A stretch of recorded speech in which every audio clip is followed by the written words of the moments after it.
ജ്ഞാനായ സംവാദത്തിലേക്ക് സ്വാഗതം. ഇപ്പോൾ ലോകമെമ്പാടുമുള്ള ജ്ഞാനായക്കാരുടെ ചൂടുള്ള ഒരു ചർച്ചാ വിഷയമാണ് അഭിവന്ദ്യം മൂലക്കാട്ട് പിതാവ് ഷിക്കാഗോയിലെത്തി നടത്തിയ ചരിത്ര പ്രസംഗം. ഏകദേശം 30 വർഷമായി അമേരിക്കയിലെ ജ്ഞാനായ മിഷനുകളിലും ഇടവകളിലും നിലനിന്നിരുന്ന അംഗത്വത്തെക്കുറിച്ചുള്ള ആശങ്കകൾക്കും അവ്യക്തതകൾക്കും വിരാമം ഇട്ടുകൊണ്ട് പിതാവ് സഭയുടെ നിലപാടാണ് ഇവിടെ വ്യക്തമാക്കിയത്. ഈ നിലപാട് അമേരിക്കയിലുള്ള ജ്ഞാനായ ഇടവകളെ എങ്ങനെ ബാധിക്കുന്നു, അല്ലെങ്കിൽ ആ ജ്ഞാനായ മിഷനുകളിലെ അംഗത്വത്തിന് എന്തെല്ലാം പ്രതികരണങ്ങളാണ് ഉണ്ടാകുന്നത് എന്ന് ഇന്നിവിടെ ഷിക്കാഗോ രൂപതയിലെ വിവിധ ജ്ഞാനായ ഇടവകളിൽ നിന്ന് എത്തിയിട്ടുള്ള പാസ്റ്റർ കൗൺസിൽ മെമ്പേഴ്സിനോട് നമുക്ക് ചോദിക്കാം. എല്ലാവരും നിങ്ങൾ ഷിക്കാഗോ സീറോ മലബാർ രൂപതയിലെ പാസ്റ്റർ കൗൺസിൽ മീറ്റിംഗിന് വിവിധ ഇടവകളിൽ നിന്ന് എത്തിയിട്ടുള്ളവരാണ്. ദയവേത് നിങ്ങൾ ആദ്യം എല്ലാവരും ഒന്ന് പരിചയപ്പെടുത്താവും. എൻ്റെ പേര് Jose Chathunkal, secretary Knanaya Catholic church ചാമ്പായിൽ നിന്നാണ്. ചാമ്പായിൽ നിന്ന്. Okay. Jimmy Kaval, secretary Knanaya Catholic church in Tampa. Justin Chamakkala, saint Mary's Knanaya mission, Oakland, New York. Philip Vellappallikodiyil, holy family Knanaya Catholic church Atlanta. Benny Carlisle, Christ the King Canadian Catholic Church, Dallas Fort Worth. Father Abraham Mutolat, Chicago and Vigarianda. Paulson Kulagara, Chicago. Sally Kirkikudu, Chicago, St. Mary's Gnanaya Catholic Church. Sabu Mutolam, Sacred Heart Gnanaya Catholic Church, Chicago. Ngamanere Galay, Sacred Heart Gnanaya Catholic Church, Chicago. Sajib Botrgel, St. Mary's Gnanaya Catholic Church, Chicago. അപ്പോൾ ആദ്യം ജ്ഞാനായ region director ബഹുമാനപ്പെട്ട മുത്തോളത്തച്ഛനോടാണ് ഒരു ചോദ്യം. അച്ഛാ, നമ്മൾ കഴിഞ്ഞ 17 നൂറ്റാണ്ടുകളായി നമ്മൾ ജ്ഞാനായക്കാരെല്ലാം വിശ്വസിക്കുന്ന ഒരു പാരമ്പര്യ തത്വമുണ്ട്. അതായത് ജന്മം കൊണ്ടും കർമ്മം കൊണ്ടും ജ്ഞാനായക്കാരാകുന്നവർ, അവരാണ് സഭയിൽ അംഗങ്ങളായി വന്നു പോകുന്നവർ. അമേരിക്കയിലെ പ്രത്യേക സാഹചര്യത്തിൽ അതിനൊരു മാറ്റം വന്നതായിട്ടാണ് പിതാവിന്റെ പ്രസംഗത്തിൽ നിന്ന് ആൾക്കാർക്ക് മനസ്സിലാക്കുന്നത്. ഇങ്ങനെ ഒരു മാറ്റത്തിന് ഉണ്ടാകുന്ന ഒരു പശ്ചാത്തലം എന്താണ് അച്ഛനൊന്ന് വിശദീകരിക്കാമോ?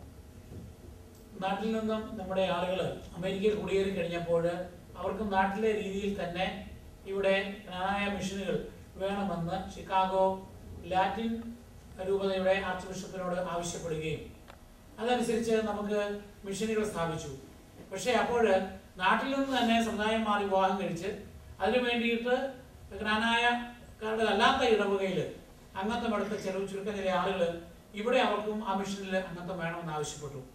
അപ്പോൾ ഇവിടുത്തെ ലാറ്റിൻ രൂപതയ്ക്ക് അത് ന്യായമാണെന്നുള്ളൊരു വിചാരം അവർക്കുണ്ടായി.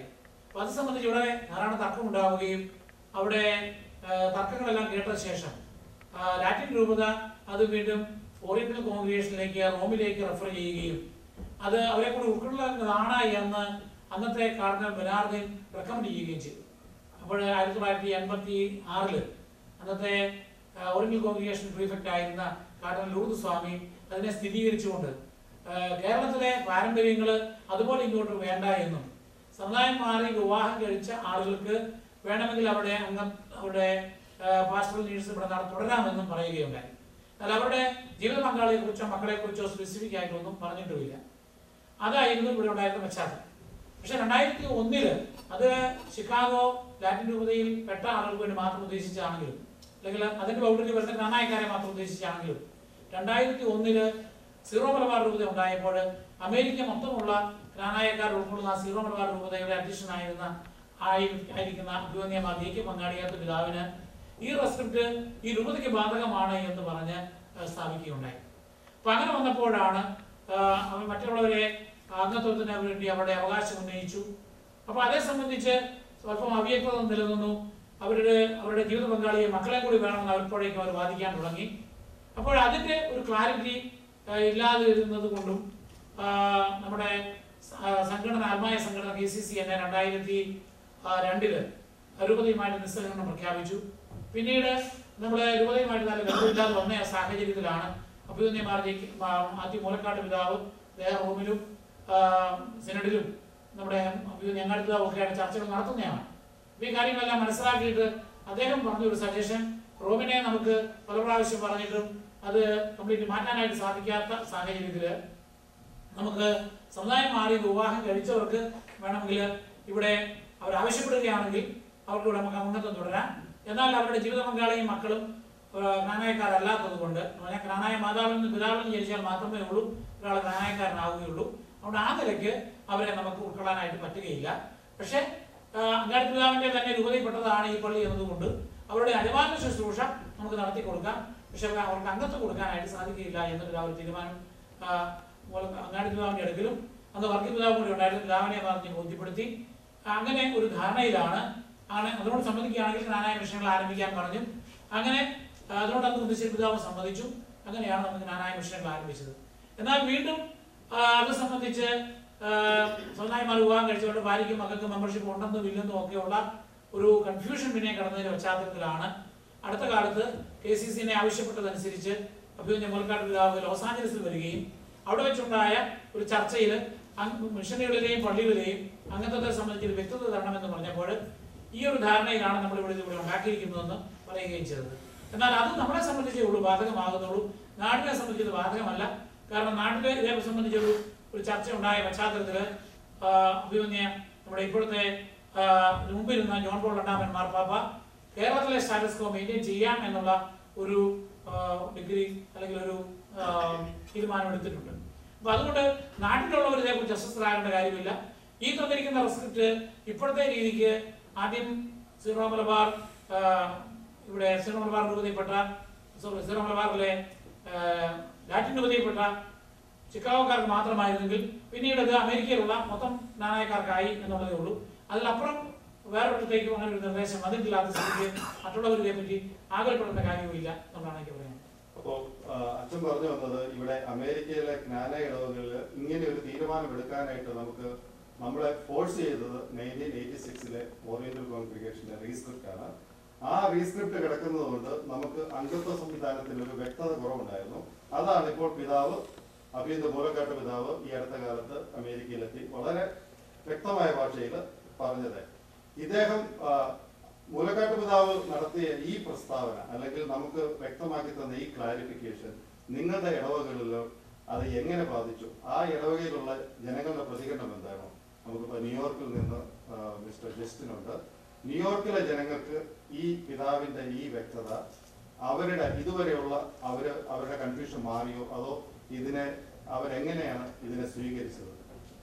സ്വീകരിച്ചതെന്ന് വെച്ചാൽ അത് ആദ്യം ലോസ് ആഞ്ചലസിലെ മീറ്റിംഗ് കഴിഞ്ഞപ്പോഴത്തേക്കും പല അഭ്യൂഹങ്ങളും അതിന്റെ വെളിച്ചത്തിൽ പലരും പറഞ്ഞത് വന്നിരിക്കുന്നത് തെറ്റാണ്. കാരണം എന്താണെന്ന് ചോദിച്ചു കഴിഞ്ഞാൽ നമ്മുടെ സമുദായത്തിന്റെ എൻഡോമെന്റ്സ് മൊത്തം മാറ്റി ഒരു ന്യൂസാണ് മൊത്തം പറഞ്ഞിരിക്കുന്നത്. പക്ഷെ അതിനുശേഷം ചിക്കാഗോയിൽ മുലക്കാട്ട് പിതാവ് നടത്തിയ ആ വീഡിയോ വന്നതിന് ശേഷം ഈ ആദ്യം പറഞ്ഞ പലരും അത് കണ്ടതിന് ശേഷം പിതാവ് നിലപാട് വ്യക്തമാക്കിയത് ജ്ഞാനായത്തിന് ജനിച്ചവർ ഒരിക്കലും ജ്ഞാനായത്തിൽ നിന്ന് പോകുന്നില്ലെന്നല്ലാതെ അവരുടെ സ്പൗസിനെയും മക്കളെയും ഇതിൻ്റെ അത് ചേർക്കുന്നില്ലെന്ന് വ്യക്തമാക്കിയതോടുകൂടി ആ കൺഫ്യൂഷനും ഒരു പരിധി വരെ മാറിയെന്നാണ് അവിടെ നിന്നുള്ള പലരുടെയും പ്രതികരണം. പക്ഷെ സ്റ്റില് കുറച്ച് ആൾക്കാരെ അതിനകത്തോട് ഉൾപ്പെടുന്നുള്ളത് വേറൊരു കാര്യം. അതായത് താങ്കൾ പറയുന്നത് നമ്മളുടെ ജന്മനാ ജ്ഞാനായക്കാരായിട്ടുള്ള എല്ലാവരെയും ഉൾപ്പെടുത്തിക്കൊണ്ടുള്ള ഒരു ജ്ഞാനായ മിഷൻ, അത് പലർക്കും അത് അംഗീകരിക്കാവുന്ന ഒരു വസ്തുതയായിട്ടാണ് താങ്കൾ പറയുന്നത് അല്ലേ? അങ്ങനെയാണ് എനിക്ക് അവിടുത്തെ പലരുമായിട്ടുള്ള സംസാരത്തിൽ മനസ്സിലാക്കാൻ സാധിച്ചിരിക്കുന്നത്. ഓക്കെ, അപ്പൊ നമുക്ക് മറ്റൊരു കാര്യമുള്ളത്, ഇന്നിപ്പോൾ ഇവിടെ രണ്ടു തരം അഭിപ്രായങ്ങളുണ്ട്.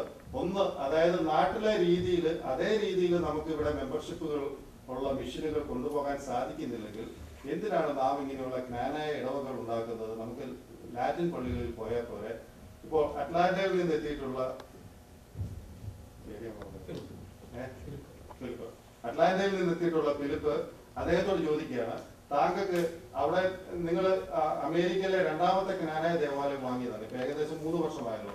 ഈ പള്ളി ഉണ്ടാകുന്നതിന് മുമ്പ് പള്ളി ഉണ്ടായതിനു ശേഷമുള്ള പ്രയോജനം എന്താണ് താങ്കൾ കാണുന്നത്? ഈ ജ്ഞാനായ ഒരു കൂട്ടായ്മ പള്ളികളിലൂടെ എങ്ങനെ നടക്കുന്നു? ആദ്യകാലങ്ങളിൽ ഞങ്ങൾ ലാറ്റിൻ പള്ളിയിലാണ് കൊണ്ടിരുന്നത്. അത് കഴിഞ്ഞപ്പോഴത്തേക്ക് ഞങ്ങൾക്ക് സീറോ മലബാറിന്റെ കീഴിൽ അൽഫോൻസ ചർച്ച് അവിടെ ഉണ്ടായി.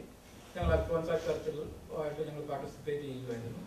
അതിനുശേഷമാണ് ഒരു 3 വർഷത്തിന് മുമ്പ് ഞങ്ങൾക്ക് അവിടെ holy family Knanaya Catholic church ഉണ്ടാകുന്നത്.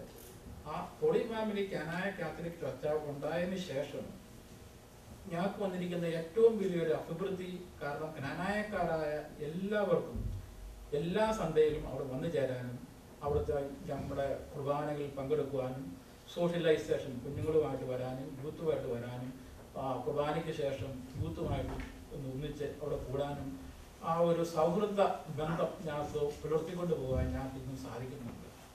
അതുപോലെ തന്നെ അറ്റ്ലാന്റയെ സംബന്ധിച്ചിടത്തോളം അസോസിയേഷനും ചർച്ചും ഒരേ കിടക്കീഴിൽ പോകുന്ന ഒരു സാഹചര്യമാണ് അവിടെ കാണുന്നത്.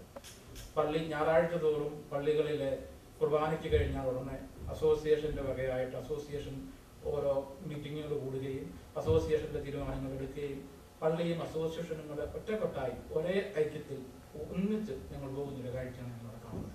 താങ്കൾ പറഞ്ഞു വരുന്നത് അറ്റ്ലാന്റ എന്ന് പറയുന്നത് നമ്മുടെ ഒരു വളരെ എക്സാമ്പിൾ ആയിട്ടുള്ള ഒരു കാര്യമാണ്. എങ്ങനെ സഭയും സമുദായവും അല്ലെങ്കിൽ അസോസിയേഷൻ പള്ളിയും ഒരുമിച്ച് ഒരു കുടക്കീഴിൽ പ്രവർത്തിക്കാമെന്നുള്ളത്. ഭാവിയിൽ എല്ലാ സ്ഥലങ്ങളിലും അങ്ങനെ ഉണ്ടാവട്ടെ എന്ന് പ്രാർത്ഥിക്കുന്നു. അപ്പോൾ ഇവിടെ ഇനിയുള്ളത് നമുക്കറിയാം, അമേരിക്ക എന്ന് പറയുന്നത് വളരെ സ്വതന്ത്രമായിട്ടുള്ള ഒരു രാജ്യമാണ്. ഇവിടെ കുട്ടികൾക്ക് അവരുടെ ഫ്രീഡത്തിനനുസരിച്ച് എന്തും ചൂസ് ചെയ്യാനുള്ള ഒരു സ്വാതന്ത്ര്യമുണ്ട്. ഇങ്ങനെ ഒരു സാഹചര്യത്തിൽ നമ്മൾ ഈ ജ്ഞാനായക്കാരുടെ, അതായത് വളരെ നൂറ്റാണ്ടുകൾ പഴക്കമുള്ള ജ്ഞാനായക്കാരുടെ, ചിലരൊക്കെ പ്രാചീനം എന്ന് പറയുന്ന ഈ ആചാരങ്ങളും ഈ സംസ്കാരവും എങ്ങനെയാണ് നമ്മൾ നമ്മുടെ കുട്ടികളിലേക്ക് പകരാൻ സാധിക്കുക? അതിന് പള്ളികൾ എങ്ങനെ നമുക്ക് വിനിയോഗിക്കാൻ കഴിയും? പള്ളികളിൽ വേദപാഠങ്ങൾ പഠിപ്പിക്കുന്നുണ്ട്. അപ്പൊ എങ്ങനെ നമ്മുടെ പാരമ്പര്യങ്ങളിൽ അവരെ നമുക്കൊരു സെൻസ് ഓഫ് ബിലോങ്ങിങ്, ഒരു പ്രൗഡ് ഉണ്ടാക്കാൻ സാധിക്കും ഈ പള്ളികളിലൂടെ? തീർച്ചയായിട്ടും അമേരിക്കൻ സിവിൽ ലോയും അതുപോലെ തന്നെ റോമിൽ നിന്നുള്ള പ്രിസ്ക്രിപ്റ്റും എല്ലാം നമുക്കെതിരായിരുന്നിട്ട് പോലും വളരെ വ്യക്തമായ രീതിയിൽ മൂലക്കാട് പിതാവ് നമ്മുടെ സ്റ്റാറ്റസ് വ്യക്തമാക്കിയിരിക്കുകയാണ്. ഈ സാഹചര്യത്തിൽ എനിക്ക് പറയാനുള്ളത്, അമേരിക്കയിലുടനീളം നമ്മുടെ സമഗ്രമായ വളർച്ചയ്ക്ക് വേണ്ടി കൂടുതൽ പള്ളികൾ സ്ഥാപിക്കുകയും നമ്മുടെ കൂടുതൽ ആൾക്കാർ പള്ളികളിലേക്ക് വരികയും നമ്മുടെ കുട്ടികളെ വേദപാഠം പഠിപ്പിക്കുകയും ഒക്കെ ചെയ്യണം എന്നുള്ളത് തന്നെയാണ് എനിക്ക് ഊന്നി പറയുവാനുള്ളത്. നമുക്കറിയാം, അമേരിക്കയിലെ മൊത്തം എടുത്ത് നോക്കുകയാണെങ്കിൽ യാക്കോബായ സമുദായവും മാർത്തോമ സമുദായവും മറ്റ് എല്ലാ വിഭാഗക്കാരും വളരെയധികം പള്ളികൾ വാങ്ങിക്കൂട്ടുന്നു. അവരവരുടെ സമഗ്രമായ വളർച്ച ദിനംപ്രതി മുന്നേറിക്കൊണ്ടിരിക്കുന്നു. നമ്മൾ വളരെ നിസ്സാരമായ കാര്യത്തിന് വേണ്ടി നമ്മൾ പുറകോട്ട് അടിക്കരുത് എന്ന് മാത്രമാണ് നമ്മുടെ മാതാപിതാക്കന്മാരോടും നമ്മുടെ വരുന്ന തലമുറയോടും പറയാനുള്ളത്. നമ്മുടെ കുട്ടികളെ വേദോപദേശങ്ങളിലും മതബോധന ക്ലാസ്സുകളിലും എല്ലാം എത്തിക്കുക. അവർക്ക് സമഗ്രമായ വളർച്ച തീർച്ചയായിട്ടും ഉണ്ടാകും എന്നുള്ളത് തന്നെയാണ് എൻ്റെ വിശ്വാസം. എനിക്ക് പറയാനുള്ളത്. നമ്മുടെ ഷിക്കാഗോ സെന്റ് മേരീസിന്റെ ഒരു DRE കൂടിയാണ് സാലിക്കുട്ടി. അപ്പോൾ ഈ വേദപാഠ ക്ലാസ്സിൽ ഇന്നും ഇവിടെ ഏകദേശം ഒരു 700ഓളം കുട്ടികൾ വേദപാഠം പഠിക്കുന്നുണ്ടല്ലോ. അപ്പൊ ഈ വേദപാഠത്തിൽ ഈ മതബോധത്തോടും അതിനോടൊപ്പം നമ്മുടെ പാരമ്പര്യങ്ങൾ പ്രൊമോട്ട് ചെയ്യാനായിട്ട് ജ്ഞാനായ ചരിത്രം അല്ലെങ്കിൽ ജ്ഞാനായ വിഷയങ്ങൾ അതിനോടൊപ്പം നിങ്ങൾ ഒരു പഠന വിഷയമാക്കിയിട്ടുണ്ട്. അതെങ്ങനെ ഈ വേദപാഠ ക്ലാസ്സുകളിൽ നമ്മുടെ കുട്ടികൾക്ക് പഠിപ്പിക്കുവാൻ കഴിയുന്നുണ്ട്? നമ്മുടെ വേദപാഠ ക്ലാസ്സുകളിൽ ഈ റിലീജിയസ് എഡ്യൂക്കേഷൻ ബുക്ക് എഡ്യൂക്കേഷൻ മാത്രമല്ലാതെ നമ്മളത് വളരെ വിപുലമായ രീതിയിൽ പ്രത്യേകിച്ച് നമ്മുടെ ജ്ഞാനായ പാരമ്പര്യങ്ങൾ നിലനിർത്തുന്നതിന് വേണ്ടി ശ്രദ്ധിക്കാറുണ്ട്. അത് പ്രൊമോട്ട് ചെയ്യുന്നതിന് വേണ്ടിയുള്ള ഒരു ഉദാഹരണമാണ് നമ്മുടെ CCD ഫെസ്റ്റിവൽ എല്ലാ വർഷവും നമ്മൾ നടത്തുന്നത്. തീർച്ചയായും സുവിശേഷ ഭാഗങ്ങളോട് കൂടി അതിന്റെ സെക്കൻഡ് പാർട്ടായിട്ടോ അതിൽ നമ്മൾ ഈ ജ്ഞാനായ പാരമ്പര്യങ്ങൾ നിലനിർത്തുന്ന അതിന്റെ ചരിത്രം കുട്ടികൾക്ക് മനസ്സിലാകുന്ന രീതിയിൽ നമ്മൾ അവതരിപ്പിക്കാറുണ്ട്. അത് അതിന്റെ ഒരു രീതിയാണ് കുട്ടികൾ പഠിക്കുന്നു. മറ്റ് വേറൊരു ഉദാഹരണം പറയുകയാണെങ്കിൽ, ഇന്ന് നമുക്ക് ഇത്രയും കുട്ടികൾ ഈ സ്കൂളിൽ വരുമ്പോൾ മലയാളവും ഇംഗ്ലീഷും ചേർത്ത് കുർബാന നടത്തിയാൽ 4 വയസ്സുള്ള കുട്ടി മുതൽ ആ കുർബാന അതിന് നീളം കൂടുതലാണ് അല്ലെങ്കിൽ മലയാളമാണ് എന്നുള്ള ഒരു പരാതി ഇല്ലാതെ ആ കുർബാന എൻജോയ് ചെയ്യുകയും അത് അവര് വളരെ ഉത്സാഹത്തോടും ഉത്തരവാദിത്വത്തോടും കൂടിയാണ് ആ കുർബാനയിൽ പാർട്ടിസിപ്പേറ്റ് ചെയ്യുന്നത്. അത് നമുക്ക് സ്വന്തമായി പള്ളി ഉണ്ടായതിന്റെ ഒരു വലിയ നേട്ടമായിട്ടാണ് കാണുന്നത്. കാരണം നമുക്ക് സ്വന്തമായി പള്ളി ഇല്ലെങ്കിൽ എല്ലാ ഞായറാഴ്ചയും ഇത്രയും കുട്ടികൾക്ക് ഒരുമിച്ച് കൂടി നമ്മുടേതായ രീതിയിൽ ഈ കുർബാനയിൽ പങ്കെടുക്കുവാനും നമ്മുടെ ജ്ഞാനായ പാരമ്പര്യങ്ങളിൽ ഉള്ള മറ്റ് ആക്ടിവിറ്റീസിൽ പങ്കെടുക്കുവാനും ഉള്ള ഒരു സാഹചര്യം ഈ കുട്ടികൾക്കുണ്ടായില്ലായിരുന്നു. അതാണ് അതിൻ്റെ ഒരു പോരായ്മയാണ് ഇന്ന് നമ്മുടെ ഒരു 18 to 25 ആ ഏജ് ഗ്രൂപ്പിലുള്ള കുട്ടികൾക്ക് കോളേജ് കഴിഞ്ഞ് തിരിച്ച് വന്നു കഴിയുമ്പോൾ നമ്മുടെ പള്ളിയിൽ വരുവാനുള്ള ബുദ്ധിമുട്ട് അവിടെ വന്ന ആ ഗ്യാപ്പാണ്, അവരുടെ ആ ചെറുപ്പത്തിലുണ്ടായ ആ കുറവാണ്. അത് ഇന്ന് ഒരു ചെറിയ 1ാം ക്ലാസ് അല്ലെങ്കിൽ ഈവൻ പ്രീ സ്കൂൾ തൊട്ടുള്ള കുട്ടികൾക്ക് അവർ ആ ഏജ് ഗ്രൂപ്പിൽ വരുമ്പോൾ തീർച്ചയായും ഇന്ന് നമ്മൾ പ്രതീക്ഷിക്കുന്നു അവർക്ക് അങ്ങനെ ഒരു കുറവ് അവിടെ വരികയില്ല. തിരിച്ച് അവർ കോളേജിൽ നിന്ന് വന്നാലും തിരിച്ച് നമ്മുടെ പള്ളികളിൽ വരും എന്ന് നമുക്ക് പ്രതീക്ഷിക്കാൻ സാധിക്കും. ആ രീതിയിലുള്ള ഒരു ട്രെയിനിങ് ആണ് ഇന്ന് നമുക്ക് സ്വന്തമായി പള്ളി ഉള്ളത് കൊണ്ട് ആ കുട്ടികൾക്ക് ലഭിക്കുന്നത്. അതായത് സാലിക്കുട്ടി പറഞ്ഞത് നമ്മുടെ ഫസ്റ്റ് ജനറേഷൻ അവരുടെ കുട്ടികൾ ഇവിടെ ജനിച്ചു വളർന്ന കുട്ടികൾ ഇന്നിപ്പോൾ വിവാഹപ്രായം എത്തി അവർക്കൊക്കെ ലഭിക്കാതെ പോയ ഒരു അസുലഭ അവസരമാണ് ഇന്നത്തെ കുട്ടികൾക്ക് ലഭിച്ചുകൊണ്ടിരിക്കുന്നത്.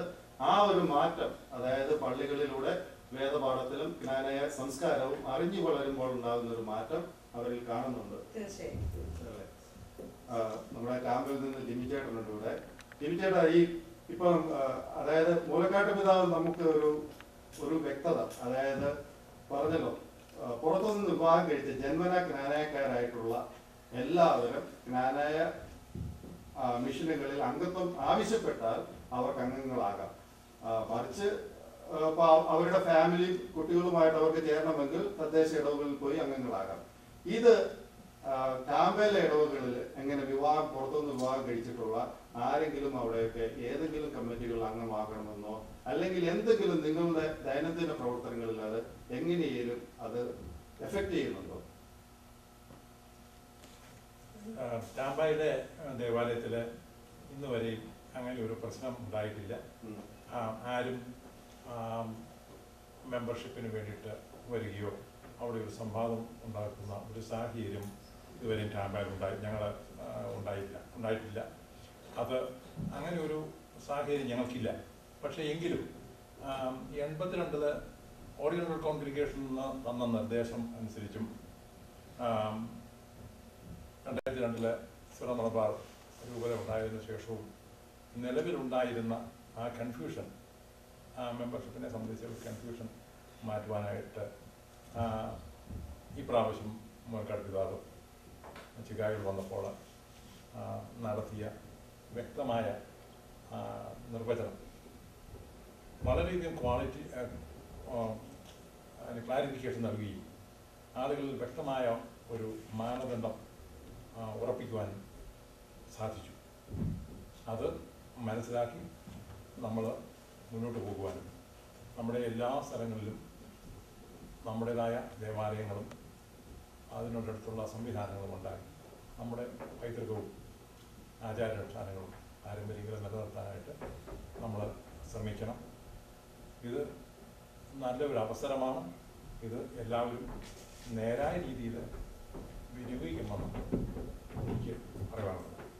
അതായത് നമ്മുടെ ജിമിച്ചേട്ടൻ പറഞ്ഞത് ഉത്തരത്തെ ഉള്ളത് എടുക്കാനും കഴിഞ്ഞു, കക്ഷത്തിലിരിക്കുന്ന പോകാതിരിക്കാനും നമുക്ക് നോക്കി. അതായത് 1986 റീസ്ക്രിപ്റ്റ് നമുക്ക് അതിനെ മറികടക്കാനും ജ്ഞാനായക്കാരുടേതായിട്ടുള്ള ജ്ഞാനായ രീതിയിൽ തന്നെ ദേവാലയം കൊണ്ടുപോകാനും നമുക്ക് സാധിക്കുന്നു. അതായത് നാട്ടിലെ രീതിയിൽ തന്നെ, പ്രത്യേകിച്ച് 1-2 പേർ പുറത്തുനിന്ന് വിവാഹം കഴിച്ചവർ വന്നിട്ടുണ്ടെങ്കിലും അവരുടെ ഒരു പ്രസൻസ് നമുക്ക് സാധാരണ ദേവാലയങ്ങളൊന്നും കാണാറില്ല. അവർ ചിലരൊക്കെ പള്ളിയിൽ വരുന്നു പോകുന്നു, അതിലപ്പുറം ഒന്നും തന്നെ ഇവിടെ കാണുന്നില്ല. അങ്ങനെയല്ലേ?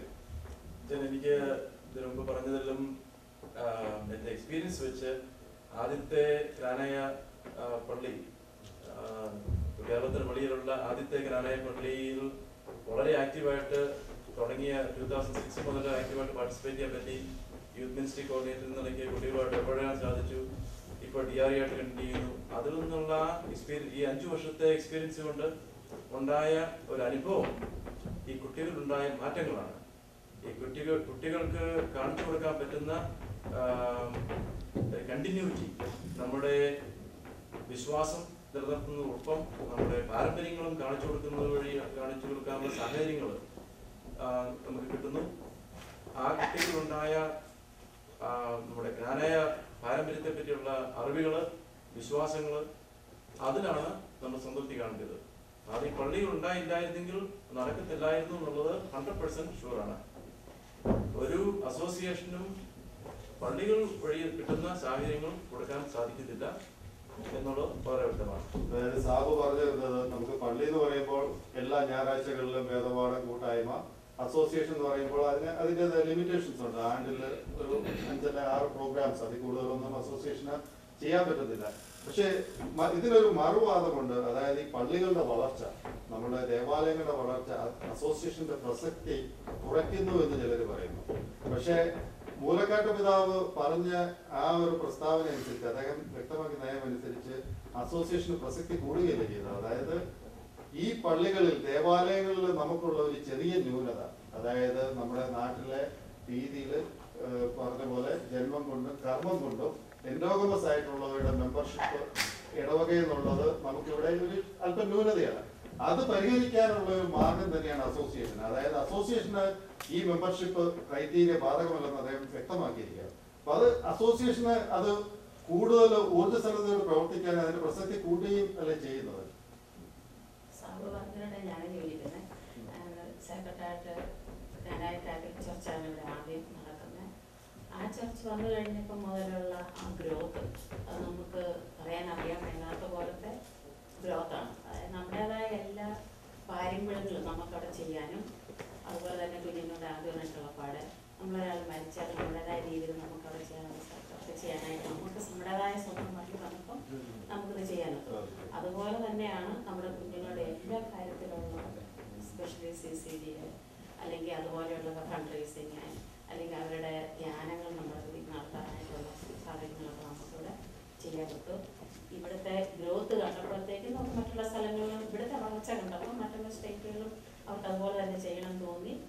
അതുകൊണ്ടാണ് നമുക്ക് ഇത്രയും ചർച്ചകൾ നമുക്ക് ഈ വിത്തിൻ 5 yearsന്റെ അകത്തൊക്കെ ചെയ്യാനായിട്ടൊക്കെ അത് വലിയ ദൈവാനുഗ്രഹമായിട്ടാണ് നമ്മൾ കാണുന്നത്. ജെയിൻ പറഞ്ഞ അതിനോട് അസോസിയേഷന്റെ പ്രസക്തി ഒരു കാരണവശാലും കുറയുന്നില്ല, കൂടുന്നേ ഉള്ളൂ. അത് വാസ്തവമാണ്. കാരണം പള്ളി വഴി നമുക്ക് കുട്ടികൾക്ക് കൊടുക്കാനും മുതിർന്നവർക്ക് കിട്ടുന്നതും ഒരനുഭവം. പള്ളിക്ക് ഒരു കാരണവശാലും എൻഡോഗമസ് പ്രാക്ടീസ് ചെയ്യാൻ പറ്റത്തില്ല, പക്ഷേ അസോസിയേഷൻ എൻഡോഗമി പ്രാക്ടീസ് ചെയ്യാൻ പറ്റും. അതുകൊണ്ട് അസോസിയേഷൻ കൂടുതൽ ശക്തി പ്രാപിച്ച് ഈ ആൾക്കാരുടെ കൂട്ടായ്മയെ മുതലെടുക്കുകയാണ് അസോസിയേഷൻ ചെയ്യേണ്ടത്. അതായത് നമ്മുടെ സാബു പറഞ്ഞാലും മൂലക്കാട്ട് പിതാവ് പറഞ്ഞ ആ വ്യക്തതയിൽ നിന്നും അസോസിയേഷന്റെ പ്രസക്തി കൂടുകയാണ്. അസോസിയേഷൻ അവരുടേതായിട്ടുള്ള റോളുകൾ ഇന്ന് ജ്ഞാനായ സമുദായത്തിലുണ്ട് എന്നല്ലേ. അസോസിയേഷനെ സംബന്ധിച്ചിടത്തോളം ഈ ജ്ഞാനായ ചർച്ചകൾ വന്നതിന് ശേഷം അസോസിയേഷൻ ഒത്തിരി വളരുകയാണ് ചെയ്തിരിക്കുന്നത്. ഞാൻ അറ്റ്ലാന്റ എന്ന് പറഞ്ഞൊരു പ്രതിനിധിയാണ്.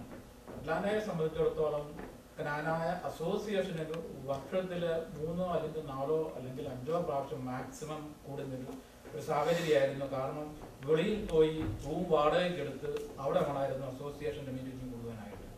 ഇപ്പോൾ ഞങ്ങൾക്ക് പള്ളി വന്നതിന് ശേഷം മാസത്തിൽ ഒരുപക്ഷെ 2 or 3 ഓരോ സമയങ്ങളിലും വിമൻസ് ഫോറത്തിൻ്റെ മീറ്റിംഗ് ആയി, പിന്നെ കിഡ്സ് ക്ലബ് മീറ്റിംഗ് ആയി, യൂത്ത് മീറ്റിംഗ് ആയി, ഓരോ ഞായറാഴ്ചയും എന്തെങ്കിലും അസോസിയേഷൻ്റെ മീറ്റിങ്ങുകൾ കൂടാനും അസോസിയേഷന് എന്തെങ്കിലും കൾച്ചറൽ പ്രോഗ്രാമുകളും ഒക്കെ നടത്താനുള്ള ഒരു അവസരങ്ങൾ ഉണ്ടാക്കിയിരിക്കുന്നതാണ്. അപ്പോൾ ഇത് തീർച്ചയായും അത് അസോസിയേഷൻ്റെ ഈ പള്ളി വന്നത് അസോസിയേഷൻ്റെ ഒരു വളർച്ചയ്ക്ക് കാരണമായി എന്ന് വേണമെങ്കിൽ പറയാം. അസോസിയേഷൻ്റെ പ്രസക്തി സഭാ സംവിധാനങ്ങൾ വന്നതോടുകൂടി ഈ പ്രത്യേകിച്ച് മൂലക്കാട്ട് പിതാവിൻ്റെ ആ ക്ലാരിഫിക്കേഷൻ കഴിഞ്ഞപ്പോൾ വളരെ കൂടുതലാണ് ചെയ്തത്.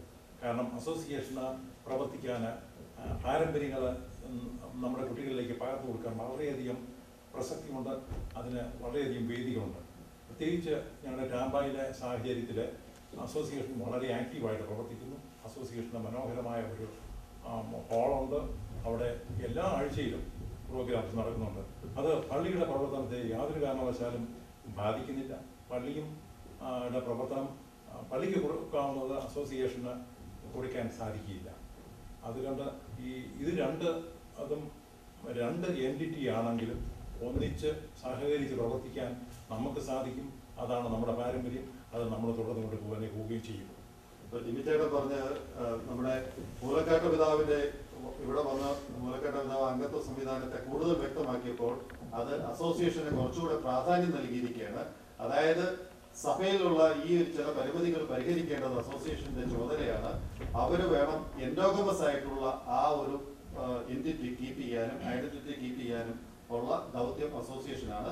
സഭ സ്പിരിച്വൽ ആയിട്ടുള്ള ആസ്പെക്ട്സും സ്പിരിച്വൽ ആയിട്ടുള്ള കാര്യങ്ങളിൽ കൂടുതൽ കേന്ദ്രീകരിക്കുമ്പോൾ അസോസിയേഷന് നമ്മുടെ സാംസ്കാരികവും പാരമ്പര്യവുമായിട്ടുള്ള കാര്യങ്ങൾ കൂടുതൽ ചെയ്യാൻ പറ്റും. ഇപ്പൊ ജിമ്മിച്ചേട്ടൻ പറഞ്ഞനുസരിച്ച് ഒരു കാര്യം ജീവിച്ചോണ്ടെങ്കിൽ സംശയമുണ്ട്. ഇപ്പോൾ ഇവിടെ പങ്കെടുക്കുന്നതിൽ സ്വന്തമായ ദേവാലയമില്ലാത്ത ഒരു അസോസിയേഷൻ വന്നിരിക്കുന്നത്, ഒരു സ്ഥലത്ത് വന്നിരിക്കുന്ന വ്യക്തിയാണ് ഞാൻ. അവിടുത്തെ ദേവാലയം അസോസിയേഷൻ, താമ്പാല അസോസിയേഷനോട് ഇപ്പോൾ കൺവെൻഷൻ നടത്തുന്നുണ്ട്. വളരെ ശക്തമായിട്ടുള്ള നമ്മുടെ KCCയുടെ ഒരു യൂണിറ്റാണ് അവിടെ ഒരു അസോസിയേഷൻ ഉള്ളത്. ആ വെളിച്ചത്തിൽ അവിടുത്തെ പള്ളി വന്നതിന് ശേഷം ഈ അസോസിയേഷനിലൂടെ വളർച്ച കൂടി വരുന്നുണ്ട്. പക്ഷേ ഇത് എന്തെങ്കിലും ഈ പള്ളി ഉണ്ടായതാണോ നമുക്ക് കൂടുതൽ നല്ലത്, അതോ അസോസിയേഷൻ പള്ളി വേണ്ടാന്ന് നടക്കുന്നതിനോടാണോ അവിടെയുള്ളവരുടെ പ്രതികരണം എന്ന് പറഞ്ഞാൽ മറ്റുള്ള സ്ഥലങ്ങളിലൊക്കെ അറിയാനായിട്ടുള്ളൊരു ആഗ്രഹത്തിൽ വിളിച്ചിട്ട് ചോദിക്കുന്നതാണ്. ചാമ്പ ഒരു പക്ഷേ മറ്റ് പല സ്ഥലങ്ങൾക്കും ഒരു റോൾ മോഡലാണെന്ന് പറയാൻ എനിക്ക് സാധിക്കും. കാരണം ചാമ്പയിൽ അസോസിയേഷനും ബിൽഡിംഗ് ഉണ്ടാക്കിയതും പള്ളി ഉണ്ടാക്കിയതും ഏകദേശം ഒരേ കാലഘട്ടത്തിലാണ്. കഴിഞ്ഞ 3 വർഷത്തിനുള്ളിൽ ഞങ്ങൾ അസോസിയേഷനും ബിൽഡിങ്ങും ഉണ്ടാക്കി, അതുപോലെ തന്നെ പള്ളിയും മേടിച്ചു. അവിടെ എല്ലാവരും പരസ്പരം സഹകരിച്ചും യോജിച്ചുമാണ് പോകുന്നത്. ചില കൺഫ്യൂഷൻസ് ഒക്കെ, ഗ്രോയിങ് പെയിൻസ്, ചില തെറ്റിദ്ധാരണകളൊക്കെ ഉണ്ടായിട്ടുണ്ട്. പക്ഷേ ഒന്നിച്ച് പ്രവർത്തിക്കുമ്പോൾ ഉണ്ടാകുന്ന ആ സുഖം, കമ്മ്യൂണിറ്റിയുടെ വളർച്ച അനുഭവിക്കുന്നവരാണ് ഞങ്ങൾ. അവിടെ ചാമ്പയിലെ പള്ളിക്കാരും ഇതിൽ അസോസിയേഷനുമാരും വളരെ യോജിച്ച് പ്രവർത്തിക്കുന്നു. ഇപ്പോഴത്തെ ഈ നിർവചനം അനുസരിച്ച് നിർവചനം ഉണ്ടാകേണ്ടത് ഒരു വളരെ ആവശ്യമായിരുന്നു. നാട്ടിലെ സംവിധാനമല്ല അമേരിക്കയിലെ സാഹചര്യങ്ങൾ വ്യത്യസ്തമാണ്. നാട്ടിലെ സംവിധാനം അതേപടി തുടർന്നു കൊണ്ടുപോകാൻ നമ്മൾ ആഗ്രഹിക്കുന്നത് ശരിയല്ല. 2ാം വത്തിക്കാൻ സുബനദോസിൻ്റെ നിർദ്ദേശം തന്നെ കാലാനുസൃതമായി, സാഹചര്യങ്ങൾക്കനുസൃതമായി വിശ്വാസത്തെ പ്രൊമോട്ട് ചെയ്യുക എന്നുള്ളതാണ്. അത് ജ്ഞാനായക്കാരുടെ പാരമ്പര്യങ്ങളും വിശ്വാസവും കൂട്ടായ്മയും തുടർന്നുകൊണ്ട് പോകുവാൻ അമേരിക്കയിലെ സാഹചര്യത്തിൽ മൂലക്കാട് പിതാവ് എടുത്ത തീരുമാനം നമ്മൾ അംഗീകരിക്കാൻ തയ്യാറാക്കണം. അത് കോൺട്രഡിക്ടറി അല്ല. സാഹചര്യങ്ങളും മനസ്സിലാക്കി അതനുസരിച്ച് അസോസിയേഷൻ്റെ റോള്, നമ്മുടെ കൾച്ചർ മറ്റുള്ള നമ്മുടെ കുട്ടികളിലേക്ക് പകർന്നു കൊടുക്കാനുള്ള റോള് വളരെ പ്രസക്തമാണ്. അസോസിയേഷൻ്റെ റോള് നിർണായകമാണ്. പള്ളിയും അസോസിയേഷനും ഒന്നിച്ച് പ്രവർത്തിച്ചാൽ നമുക്ക് അനേകം ഈ നേട്ടങ്ങൾ ഇനിയും നേടിയെടുക്കുവാൻ സാധിക്കും. അത് മനസ്സിലാക്കി ഓരോരുത്തരും തെറ്റിദ്ധാരണകളും കിംവദന്തികളും ഒക്കെ മാറ്റി ഒന്നിച്ച് പ്രവർത്തിക്കണമെന്നാണ് എനിക്ക് പറയുന്നത്. ജിബിചേട്ടൻ പറഞ്ഞ ഒരു വളരെ നല്ല സജഷനാണ്. അപ്പോൾ ജിബിചേട്ടൻ പറഞ്ഞതുപോലെ അമേരിക്കയിലെ ആ പ്രത്യേക സാഹചര്യത്തിൽ മൂലക്കാട്ട് പിതാവ് വ്യക്തമാക്കിയത് ഇവിടുത്തെ മാത്രം കാര്യമാണ് എന്നാണല്ലോ പറയുന്നത്. പക്ഷെ ഇന്നിപ്പോ നാട്ടിലുള്ള പലർക്കും ചില ആശങ്കകളുണ്ട്. അതായത് ഇവിടെ അമേരിക്കയിൽ ഇങ്ങനെ ഒരു സംവിധാനം ഉണ്ടാകുമ്പോൾ ഇത് നാളെ നാട്ടിലേക്കും മറ്റ് സ്ഥലങ്ങളിലേക്കും ബാധിക്കുമോ എന്നുള്ള ഒരു ഭയം, ഒരു ആശങ്ക പലർക്കും ഉണ്ട്. അതേപ്പറ്റി ഒന്ന് വ്യക്തമാക്കുക. അതായത് നമ്മളുടെ ഇതുവരെ സംസാരിച്ചതിൽ നിന്ന്, എനിക്കും ഇതുവരെ ജ്ഞാനായ റീജിയനിൽ നിന്ന് മൂലക്കാട് പിതാവ് സംസാരിച്ച പ്രസംഗത്തിന്റെ വീഡിയോ കണ്ടതിന് ശേഷം കിട്ടിയ പ്രതികരണം വെച്ച് നോക്കിക്കഴിഞ്ഞാൽ ഒരു 90% ആളുകൾക്കും, പ്രത്യേകിച്ച് പള്ളികളുമായിട്ട് ബന്ധപ്പെട്ട് നിൽക്കുന്നവർക്ക് ഇതൊരു സൊല്യൂഷനാണ്. സഭയോട് എതിർക്കാതെയും അതേസമയത്ത് സമുദായത്തിന്റെ പാരമ്പര്യങ്ങൾ നിലനിർത്തിക്കൊണ്ടും നമുക്ക് നമ്മുടെ പള്ളികളിൽ കുഞ്ഞുങ്ങളെ പരിശീലിപ്പിക്കാൻ പറ്റും. അതേസമയത്ത് തന്നെ അസോസിയേഷന്റെ പ്രസക്തി നിലനിർത്തിക്കൊണ്ട് തന്നെ പറ്റുമെങ്കിൽ പള്ളികളോട് ചേർന്ന് തന്നെ നമുക്ക് പ്രവർത്തിച്ചു കഴിയുമ്പോൾ നമ്മളൊരു സമുദായമാണ് എന്നുള്ള ബോധ്യം നമുക്ക് ഉണ്ടാക്കാൻ പറ്റും. നമ്മുടെ പള്ളികളോടനുബന്ധിച്ച് തന്നെ ഈ അസോസിയേഷനിലെ പ്രവർത്തനങ്ങൾ നടന്നു കഴിയുമ്പോൾ അവിടെ എൻഡോഗമസ് ആയിട്ടുള്ള പ്രവർത്തനങ്ങൾ പള്ളികളോടനുബന്ധിച്ച് നടക്കും. ഉദാഹരണമായിട്ട് നമ്മുടെ നാട്ടിലെ KCOയിലും അതുപോലെ തന്നെ മറ്റ് വിമൻസ് പ്രവർത്തനം, നാനായത്തൊക്കെ കോൺഗ്രസ് നാനായക്കാർ മാത്രമേ ഉള്ളൂ. പക്ഷെ പള്ളിയിൽ മറ്റുള്ള ആളുകളൊക്കെ വരുന്നുണ്ട്, നാനായക്കാരല്ലാത്തവരും വരുന്നുണ്ട്, സമുദായമാരെ കിട്ടിയത് മാത്രമല്ല അല്ലാത്തവരും വരുന്നുണ്ട്. അപ്പോൾ അതുപോലെ തന്നെ നമ്മുടെ കത്തോലിക്ക പള്ളിയിൽ മറ്റുള്ളവർക്ക് വരാൻ പറ്റും. പക്ഷേ നമ്മുടെ പള്ളിയോടനുബന്ധിച്ച് തന്നെ ഒരുപക്ഷെ അസോസിയേഷൻ്റെ പൊതുയോഗമോ അല്ലെങ്കിൽ അസോസിയേഷൻ്റെ ആഭിമുഖ്യ പരിപാടികളൊക്കെ വരുമ്പോഴും അവിടെ എൻഡോഗമസ് ആയിട്ടുള്ള ആക്ടിവിറ്റി നമ്മുടെ പള്ളിയോടനുബന്ധിച്ച് നമുക്ക് നടത്തുവാനായിട്ട് പറ്റും. അപ്പോൾ അതുകൊണ്ട് പൊതുവെ ഒരു നല്ല സഹകരണവും സ്വീകരണവുമാണ് മൂലക്കാട് പിതാവിൻ്റെ ഈ വ്യക്തതയോട് കിട്ടിയിരിക്കുന്നത്. പക്ഷെ ഇതുപോലെ തന്നെ നാട്ടിൽ നടത്തേണ്ടതില്ല എന്ന് വളരെ വ്യക്തമാക്കിയിട്ടുണ്ട്. നമ്മുടെ നാട്ടിലുള്ളവർ ആശങ്കപ്പെടേണ്ട കാര്യമായി. പിന്നെ ചിലർ ചോദിക്കുന്ന ഒരു സംശയമുണ്ട്. സമുദായമായി വിവാഹം കഴിച്ച ഒരാൾ ഇവിടെ അംഗത്വം എടുത്തു, അങ്ങനെ നിർബന്ധിച്ചിട്ട് അംഗത്വം എടുത്താൽ അങ്ങനെ വളരെ വിരളമാണ്. ചിക്കാഗോ അല്ലാതെ വേറെ ഒരിടത്തും തന്നെ എൻ്റെ അറിവിൽ സ്വന്തമായി വിവാഹം കഴിച്ചവരാരും അംഗത്വത്തിന് വേണ്ടി വന്നിട്ടില്ല. അങ്ങനെ ഒരാൾ വന്നാൽ ആ ആൾക്ക് നാട്ടിലേക്ക് തിരിച്ചു പോവുകയാണെങ്കിൽ നാട്ടിലെ പള്ളിയിൽ അംഗത്വം കിട്ടുമോ ഇല്ലയോ? നാട്ടിൽ ചെല്ലുമ്പോൾ നാട്ടിലെ നിയമം, അമേരിക്കയിൽ വരുമ്പോൾ അമേരിക്കയിലെ നിയമം. അതുകൊണ്ട് അവർക്ക് ഒരു കാരണവശാൽ കോട്ടയം അതിരൂപതയിൽ അംഗത്വത്തിന് അർഹതയില്ല. കാരണം ജോൺ പോൾ രണ്ടാമൻ മാർപ്പാപ്പായുടെ കൽപ്പനയും അവിടുത്തെ സ്റ്റാൻഡിംഗ് ട്രഡീഷനും അനുസരിച്ച് അവർക്ക് അതിന് അർഹതയില്ല. അതേപറ്റി നാട്ടിലുള്ളവർ ആശങ്കപ്പെടേണ്ട കാര്യവുമില്ല. അച്ഛൻ പറഞ്ഞു വരുന്നത് ഇതാണ്, അതായത് മുലക്കാട്ട് പിതാവ് ഈ നയം ഇവിടെ അമേരിക്കൻ സീറോ മലബാർ രൂപതയുടെ കീഴിലുള്ള ജ്ഞാന ഇടവുകൾക്ക് മാത്രമാണ്. നാളെ യൂറോപ്പിലും മറ്റൊരു സംവിധാനമാണ് അല്ലേ? കോട്ടയത്ത് നമ്മുടെ സ്റ്റാറ്റസ് അതേപടി മെയിൻറ്റെയിൻ ചെയ്യാനായിട്ട് ജോൺ പോൾ രണ്ടാമൻ മാർപ്പാപ്പയുടെ കൽപ്പനയുണ്ട്. അപ്പൊ അതുകൊണ്ട് കോട്ടയത്തുള്ള ജ്ഞാന ഇടവുകളിൽ അതേ നിലപാടായിരിക്കും തുടരുന്നത് എന്നാണ് അച്ഛൻ പറഞ്ഞത്. അവിടെ ശ്രദ്ധിക്കേണ്ട ഒരു കാര്യം, അതായത് അമേരിക്കയ്ക്ക് വെളിയിൽ എന്നാൽ കോട്ടയം അതിരൂപതയ്ക്ക് വെളിയിലുള്ള മറ്റാളോട് പറയാനുള്ളത്, സാധിക്കുന്നിടത്തോളം ഈ സമുദായന്മാർ വിവാഹം കഴിച്ചവരുമായിട്ട് കോൺട്രവേഴ്സി ഉണ്ടാക്കി അതിൽ നിന്നൊരു പരാതി കൊണ്ട് റൂമിൽ പോയി ആവശ്യമില്ലാത്ത റിസ്ക്രിപ്റ്റുകൾ വാങ്ങിച്ചു വെക്കാതിരിക്കുക. അപ്പോൾ നമ്മൾ ആദ്യമേ തന്നെ നമ്മളുടെ പാരമ്പര്യങ്ങൾക്ക് അനുസരിച്ച് അതേ സമയത്ത് തന്നെ നമ്മുടെ പള്ളികളും മിഷനുകളും കൊണ്ടുപോവുകയും കഴിയുന്നിടത്തോളം മറ്റുള്ളവരുമായിട്ട് പ്രശ്നത്തിന് പോകാതെ ചലഞ്ചസ് വരുത്താതെ നമ്മൾ നോക്കിക്കഴിഞ്ഞാൽ നമുക്ക് കഴിയുന്നിടത്തോളം നമ്മുടെ കോട്ടയം ആ പാരമ്പര്യങ്ങൾക്ക് അനുസരിച്ച് കൊണ്ടുപോകാൻ സാധിച്ചേക്കുമെന്നുള്ളതാണ് എൻ്റെ പ്രതീക്ഷ. അച്ഛൻ പറഞ്ഞതാണ്, അതായത് റോമിനെ സംബന്ധിച്ച് ഒരു കൽപ്പന പുറപ്പെടുവിച്ചാൽ വളരെ വിരളമായ സാഹചര്യങ്ങളിലേ ഉള്ളൂ ആ കൽപ്പന റിവോക്ക് ചെയ്യാൻ. പുറപ്പെടുവിച്ച കൽപ്പന റിവോക്ക് ചെയ്യാൻ ശ്രമിക്കാതെ കൽപ്പന പുറപ്പെടുവിക്കാതിരിക്കാൻ നമ്മൾ ശ്രമിക്കണം എന്നുള്ളതാണ്. അപ്പോൾ അഭ്യന്തര മുലക്കാട്ട് പിതാവ് അമേരിക്കയിലെത്തി അദ്ദേഹം നടത്തിയ ഈ പ്രസ്താവന അതിന്റെ പ്രതികരണമാണ് നാം ഇതുവരെ കേട്ടുകൊണ്ടിരുന്നത്. ഈ ചർച്ചയിൽ പങ്കെടുത്ത എല്ലാവർക്കും നന്ദി, നമസ്കാരം.